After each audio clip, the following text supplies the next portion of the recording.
जनगण मन अधिनायक जय हे भारत भाग्य विधाता। पंजाब सिंध गुजरात मराठा द्राविड उत्कल बंगा। विंध्य हिमाचल यमुना गंगा उच्चल जलधि तरंगा। तव शुभ नामे जागे तव शुभ आशीष मांगे।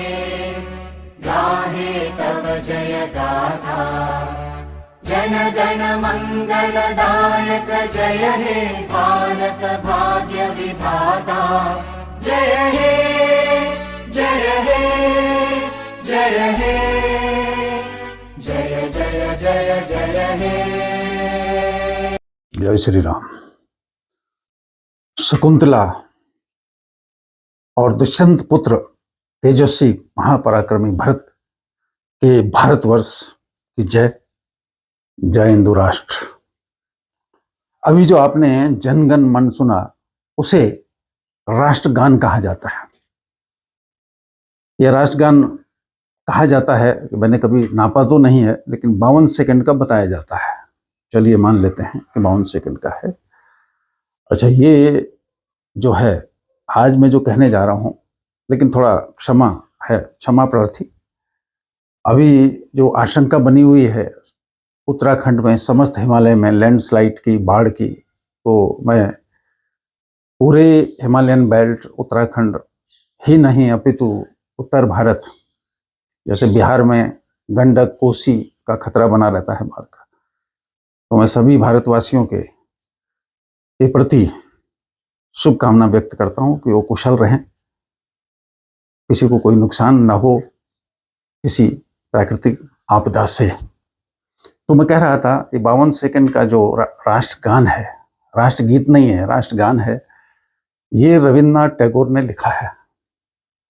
रविन्द्रनाथ टैगोर ने इसकी रचना की थी जॉर्ज पंचम का स्वागत करने के लिए। जॉर्ज पंचम 1911 में भारत आया था, ब्रिटिश किंग जॉर्ज पंचम। जॉर्ज पंचम के स्वागत के लिए लिखी थी, और इसी में जो शब्दावली पर अगर आप ध्यान देंगे, जनगण मन अधिनायक, अधिनायक कहते हैं राजा को, महाराजा को। अधिनायक लोकतंत्र से जुड़ा हुआ शब्द कहीं से भी किसी भी दृष्टि से नहीं है। भारत भाग्य विधाता, यानी कि आप भारत के भाग्य हैं, यानी कि भारत के भाग्य का निर्णय करता है, यानी कि भारत के भाग्य के लिए आप विधाता हैं। तो भारत भाग्य विधाता टैगोर साहब ने किसको कहा था? जॉर्ज पंचम को, प्रसन्न करने के लिए, अर्थात उनके सम्मान में उन्होंने यह रचना की थी, और बड़े जोरों शोरों से की थी, बड़े मन लगा के की थी। अब सवाल ये उठता है कि आज हम कहते हैं कि हम स्वतंत्र हैं। अब ये बहस का मुद्दा है कि कितना स्वतंत्र है, कितना अभी भी परतंत्र है, ये भी बहस का मुद्दा है। चलिए मान लीजिए हम स्वतंत्र हैं, तो भाई जॉर्ज पंचम का गान क्यों, उसकी महिमा गान क्यों, उसकी पद अर्चना क्यों? क्या ये जायज है? क्या ये तर्कसंगत है? क्या ये कथित स्वतंत्र भारत के लिए सही है? क्या हमारी पीढ़ियों को जो हम ये घोटी पिला रहे हैं झूठ की, क्या हम उनके साथ अन्याय नहीं कर रहे? क्या हम उनको अपनी जड़ों से नहीं काट रहे? क्या हम उनको सार्वभौमिक, व्यक्तित्ववान, तेजस्वी, पराक्रमी बनाने की दिशा में बढ़ रहे हैं?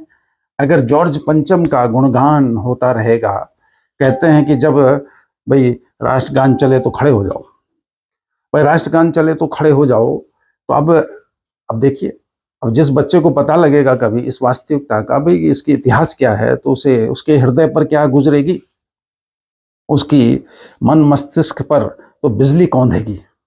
वो कहेगा मेरे फोर फादर्स ने मुझे, ठीक है, डैश डैश जो भी भरना है आपको, डैश डैश बनाया, जो भी भरना है अपनी श्रद्धा से भर दीजिए शब्द, क्योंकि मैं कुछ चीज़ों में अपनी तरफ से नहीं बोलता, भर दीजिए जो भरना है।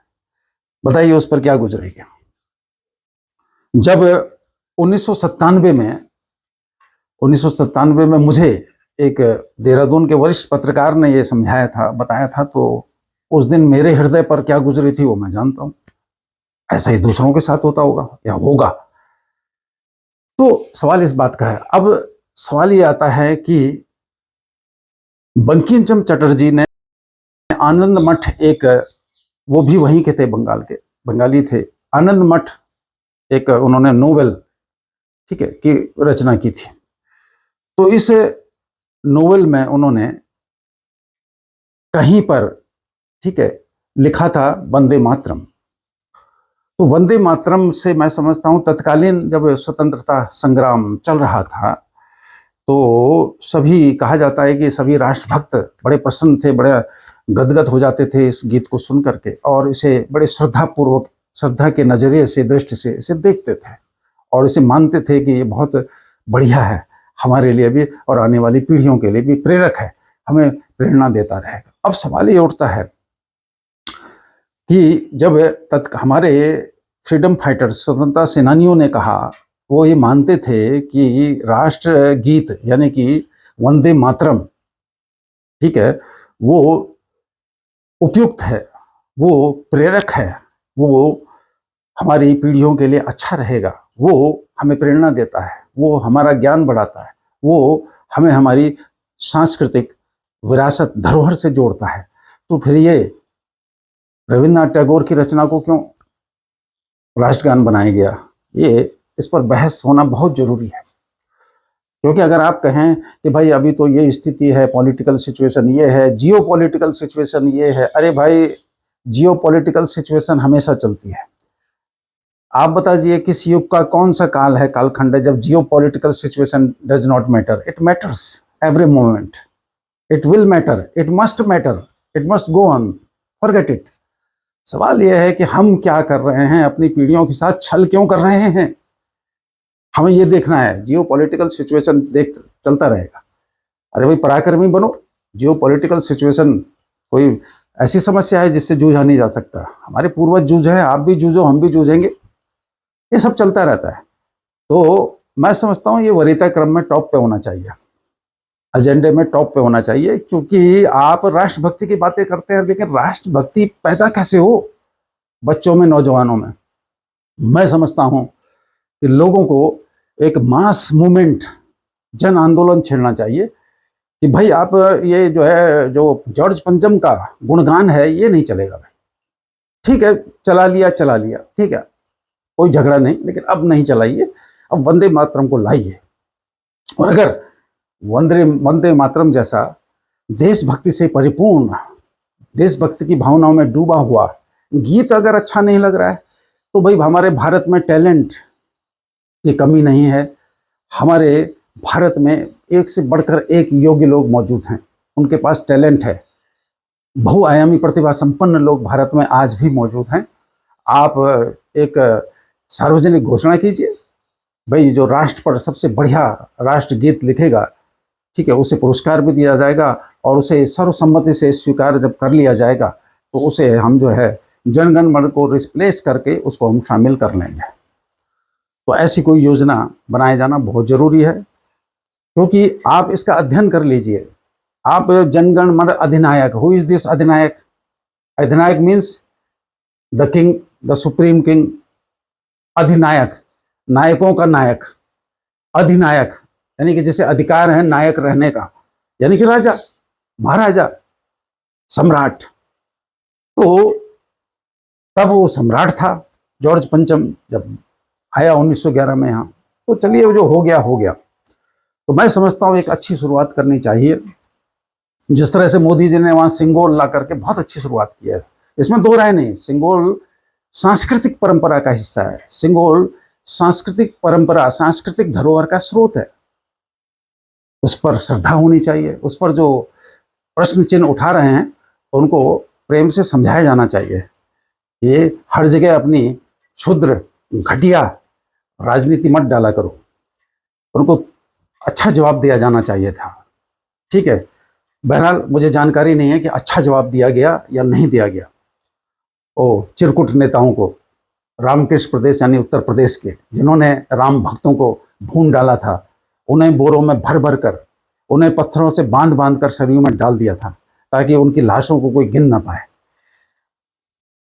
तो जो अपने को श्री कृष्ण का वंशज कहते हैं, अरे भाई श्री कृष्ण का वंश आप जानते हो श्री कृष्ण कौन थे?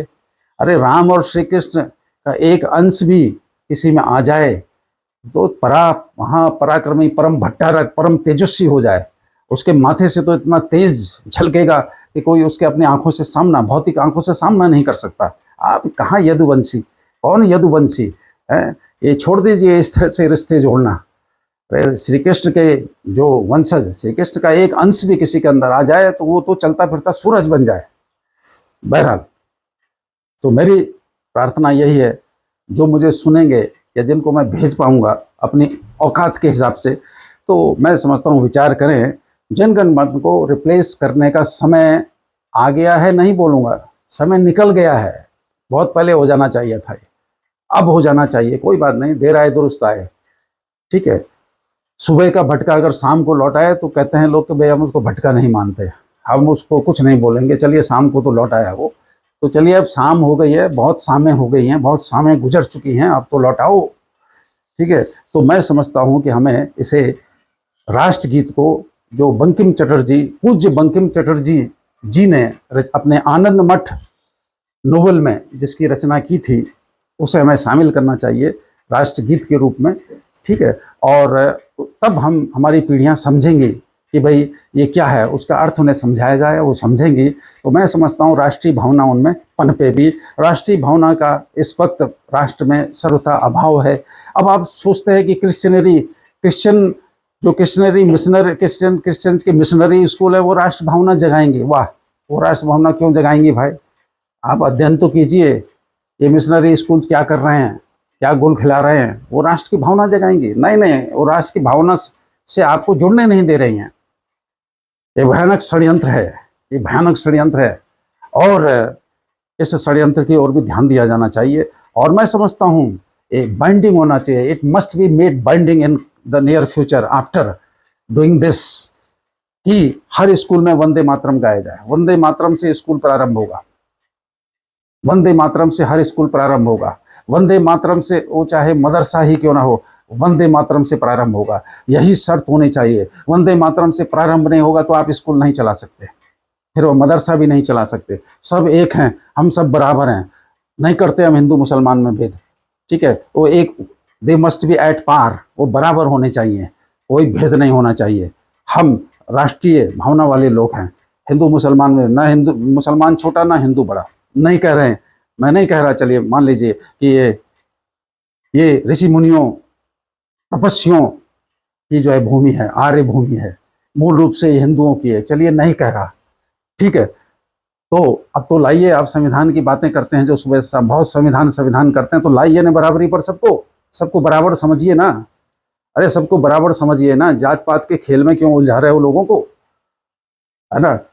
बहुत गरीब, अमीर, बहुत अमीर, इन चार वर्गों से काम चलाया जा सकता था, सारे अच्छे काम किए जा सकते थे, लेकिन नहीं, आप लोगों ने शुरुआत ही गलत कर दी है। आपने हिंदू बटा रहे, उसका पूरा पुख्ता बंदोबस्त शुरू में ही कर दिया है। बहरहाल, मैं अंत में यही कहूँगा कि हमें राष्ट्र गान को, जन गण मन अधिनायक जय हे, भारत भाग्य विधाता, भारत के भाग्य के विधाता, भारत के भाग्य के विधाता जॉर्ज पंचम नहीं हैं, भारत के भाग्य के विधाता मैं हूँ, आप हैं, सब हैं, पूरे भारत के लोग हैं, सभी हैं जो भारत की भौगोलिक सीमा में रहते हैं और भारत को अपनी भारत माता कहते हैं। वो भारत की जन्मभूमि को अपनी जन्मभूमि कहते हैं, माता की तरह पूजा करते हैं, श्रद्धा रखते हैं। वे जो है सभी जो है भारत के नागरिक हैं, और उनमें सब में समानता लाने के लिए, समानता की भावना का बीजारोपण करने के लिए, समानता की भावना के बीजारोपण के बाद राष्ट्रीयता की भावना का बीजारोपण करने के लिए यह बहुत जरूरी है कि राष्ट्र गान को रिप्लेस कर दिया जाए, हटा दिया जाए, और राष्ट्रगीत ये जो है वंदे मातरम, पूरा का पूरा वंदे मातरम, पूरा का पूरा, अधूरा नहीं, पूरा का पूरा वंदे मातरम डाला जाना चाहिए और इसे स्कूलों में गाया जाता है। मैं तो कहता हूँ कि संसद, जिस दिन भी संसद का सत्र चलता है तो सबसे पहले वहाँ भी राष्ट्रगीत वंदे मातरम ही गाया जाना चाहिए। और मैं तो ये भी समझता हूँ कि जब शपथ ग्रहण समारोह होता है तो वंदे मातरम की ट्यूनिंग चलती रहनी चाहिए, वो संगीत चलते रहना चाहिए बैकग्राउंड में। मैं तो यह भी कह रहा हूं, देखिए बीमारी, पृथकतावाद, अलगाववाद की बीमारियों का इलाज समन्वित तरीके से करना पड़ेगा, मल्टी डायमेंशनल अप्रोच करनी पड़ेगी। तब ये जो विकार, ये जो बीमारियां पैदा हो रही हैं, खालिस्तान दे दो, दक्षिण भारत को उत्तर भारत से अलग कर दो, है बात समझ में? पश्चिम बंगाल पूरा बांग्लादेश बनने की ओर तेजी से अग्रसर है, वगैरह वगैरह। ये सब, इसका समाप्ति के लिए हमें समन्वित प्रयास, एकीकृत प्रयास करने पड़ेंगे, इंटीग्रेटेड अप्रोच अपनानी पड़ेगी। और इंटीग्रेटेड अप्रोच की बात जब आप सोचेंगे तो मैं जो मुद्दा उठा रहा हूं कि राष्ट्रगान को हटा करके स्पष्ट कह रहा हूं, राष्ट्रगीत वंदे मातरम डाला जाना चाहिए। और अगर भारत के विद्वान, भारत के विद्वज्जन, भारत के उसके संविधान के ज्ञाता, कानून विशेषज्ञ ये कहते हैं कि भाई इससे भी अच्छा बनाया जाए तो बनवा लीजिए भाई। भारत में टैलेंट की कोई कमी नहीं है, भारत में बहुमुखी प्रतिभा संपन्न लोग हैं, लाखों करोड़ों हैं। आप उनको इनवाइट कीजिए, एक से बढ़कर एक हैं। लेकिन हम उन टैलेंट का, उन प्रतिभाओं का कहाँ सम्मान कर रहे हैं? हम उन प्रतिभाओं का लाभ कहाँ उठा रहे हैं? हम तो बिल्कुल जो है, अब क्या कहें, पश्चिम की नकल करने पर उतारू हैं। पश्चिम ही विद्वान हो सकता है, पश्चिम ही वैज्ञानिक हो सकता है।